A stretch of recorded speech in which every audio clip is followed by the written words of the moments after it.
With the school year underway, parents' concerns about their kids' mental and physical health may be on the rise. A new U of M national poll shows 4 out of 5 parents believe their kids' mental health is on the decline, as well as 2 out of 3 parents believing the same to be the case for their kids' physical health. Here with more insight and analysis is Birmingham Maple Clinic therapist Carrie Krawiec. Carrie, thank you for being with us today.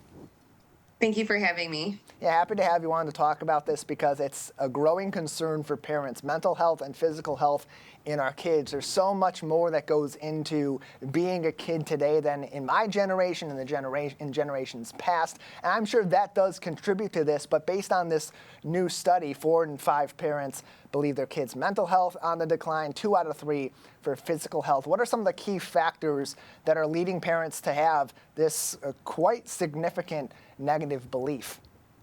Sure. So there are many factors, societal and, like you said, generational, educational. It's not just one cause, but certainly, like you said, I mean, our kids, in ways we know our kids' mental health is declining, and then also parent anxiety about their kids' health is increasing. So we can look to social media and social comparison. Kids are suffering from those things where, maybe the body image and cyberbullying and those things are impacting them. But also parents are exposed to information on social media. So they're getting stressed and anxious about what their children might be exposed to in their food or diet, or what they might be exposed to online. And they're getting this information also from online. So that's something, in fact, impacting both parents and kids. Parents of this generation, in a positive way, are definitely more inclined to self-diagnose or investigate diagnosis, or even look for treatment for diagnoses. So we might be seeing an increase just because the information is there and the stigma is down. So in ways that may be a positive thing, but in a way it also might be causing families undue stress. Yeah, so part of this analysis that from these parents in this study is they're better at identifying that there may be some mental health or physical health struggles with their kids, where past generations of parents maybe had more of a tough it out mentality for it. They thought their kids are just going through a phase or going through a downtime and they'll eventually be okay. They recognize it better now and they take more serious action for it by and large. But in terms of what is triggering maybe these declines that these parents are concerned about, how does screen time and sort of the social pressures of being a kid in 2025 play a factor in this? Sure. Well, for screen time is, of course, one thing. So kids are not getting as much play, independent play, and physical play that they once did before, and even outdoor play, both in school and outside of school. So the demands of a life nowadays include very rigorous schedules by both parents and kids that doesn't allow a lot of free time. So certainly we know those are one of the things that impact kids' moods. Plus, parents have a lot of demands on them, and it might be very convenient to hand a screen or something because you also need the time and space to be able to finish the other parts of your job if you're working from home or whatever that might be. So certainly screen time is linked to more stress and anxiety, sleep disruption, less physical activity, all things we know are bad for us. And then the other things that go along with screen time, like I said, like the body image issues and cyberbullying. So there's also that contributing. But then, like you said, the demands of a busy schedule mean kids are going straight from wake up to school to sports to bed. And even though they might have very active days, they might not be getting that one-on-one connection with their parents, the one-on-one connection with their peers, just the independent time to be just creative, blissful children.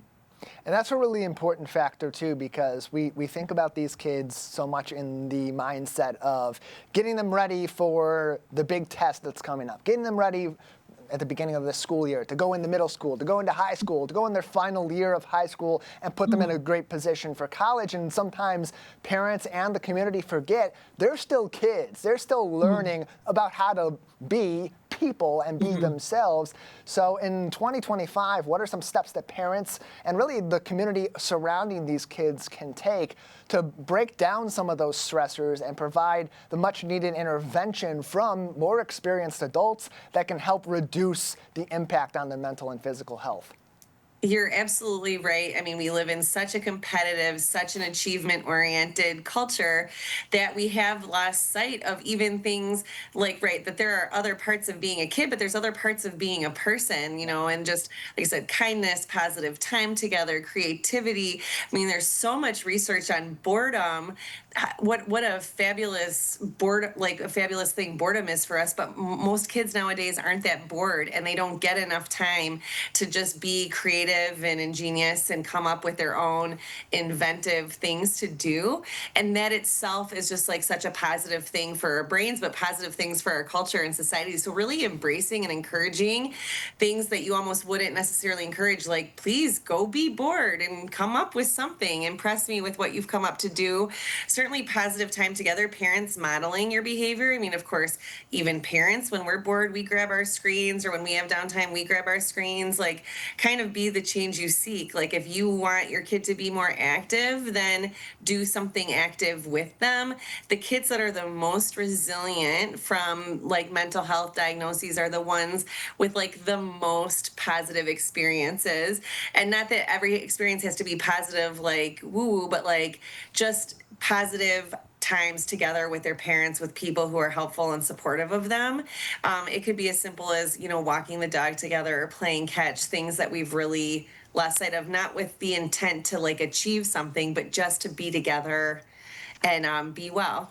Yeah, bringing them out of the culture of, look at where I am in life. Look at all these great things that I'm doing, or these great things that this person's doing on social media. Those pressures you get from your community and school, which is a natural part of being a kid, but it is certainly inflated in some ways and others in our modern society. And especially now, Carrie, for parents, they have these concerns about their kids' mental health, about their kids' physical health. Again, to reset, a recent U of M national poll showing 4 in 5 parents have concerns about their kids' mental health and believe it's on the decline. And same goes for physical health. It's actually just slightly less. 2 in 3 parents believe there's an issue with their kids' physical health.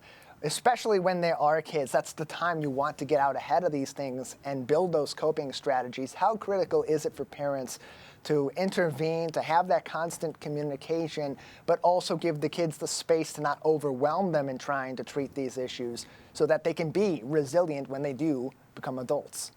Sure, absolutely. I mean, certainly investigating with a therapist. There are some cases where certain, like you said even before, sometimes it is just a phase, or sometimes you're looking at just a Sure. singular symptom, and just being anxious, especially for kids at certain ages, is normal. It doesn't necessarily meet the criteria of an anxiety disorder, or same with depression, even behavior issues and ADHD. There are ages and stages where those behaviors and symptoms make sense, and they don't necessarily meet the criteria for diagnosis. So a proper evaluation to at least rule it out is fine, but sort of an insistence that your kid must be diagnosed or medicated or something isn't necessarily a good thing either. But like, so certainly just doing some exploration. Is this a life stage, age, phase thing? And or is it something that we need to look at more clearly? I think also, like I said about, positive and negative life experiences, these are really important in our kids' lives. Looking at not just in your household, I mean, certainly kids might have divorce or financial uncertainty, or, in social isolation with things like we saw with the pandemic and stuff. So there might be things that are happening in the small scale in your home, but there's also the things that are happening culturally. Is there violence in your community? Are they watching too much news about war or things like that that might be impacting them? Then you need to offset those negative experiences with even more positive experiences, warmth, tenderness, and really staying attuned to your particular child. Yeah, meeting your kids where they're at, taking it step by step. They may have these issues. It's a natural part of life. Certainly is a natural part of being a kid, especially when you get into those early to mid-teen years, especially. And having interventions really important. Not overwhelming with those interventions can also be really important for your kids to be resilient later on. Carrie, anything else that we should be considering on this note before we let you go today? No, like I think it's just for parents to check their own anxieties and to also investigate their own anxieties if they're worried about social comparison, if they're worried about achievement, and those things they're projecting onto their children. That like to check themselves also too. That if you're going to look and investigate your kids' anxieties or look for interventions for your kids, to also supplement with also for yourself. It can be in the case when there is a serious concern, it can be helpful for both the parent and child. And when there isn't a serious concern, it can also be helpful for both the parent and the child to just like restore normalcy and relax those comparison tendencies. More information on the Birmingham Maple Clinic can be found on their Facebook page. Follow them at Birmingham Maple. Therapist Carrie Krawiec with us on the Splash Live today. Thank you as always for your time and insight. Thank you for having me.